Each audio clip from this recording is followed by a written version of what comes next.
Thanks. Tonight, 12 News is uncovering new details on a fatal shooting that happened during a crowded July 4th event in Phoenix. The shooting happened shortly before 9 o'clock in the evening in the parking lot of the Lux on Central. 12 News journalist Sean Rice is in the newsroom and has the latest information. Sean? Yeah, Mark, Phoenix police say this shooting stemmed from a, quote, First Amendment demonstration.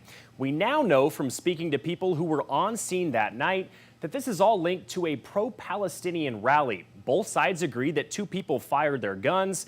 They disagree on who fired first before 51-year-old Paul Franco was shot and killed.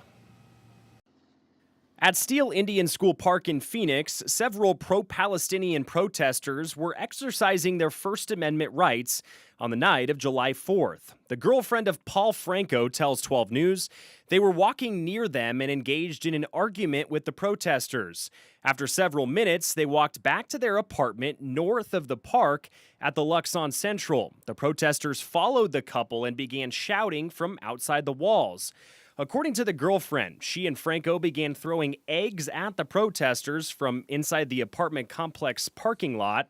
Several protesters then followed a car inside the gates of the Lux on Central, and more verbal sparring ensued. During that altercation in the parking lot, Paul was shot by one of the protesters, who told police they shot him in self-defense.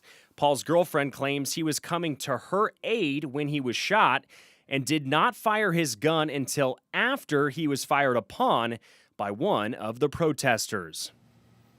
And tonight, Phoenix police won't confirm any of that information we just told you. Their investigation, including reviewing surveillance video and interviewing witnesses, continues this evening. When it ends, a decision on if the protester will be charged will come from the Maricopa County Attorney's Office. Caribe. All right, Sean, thank you.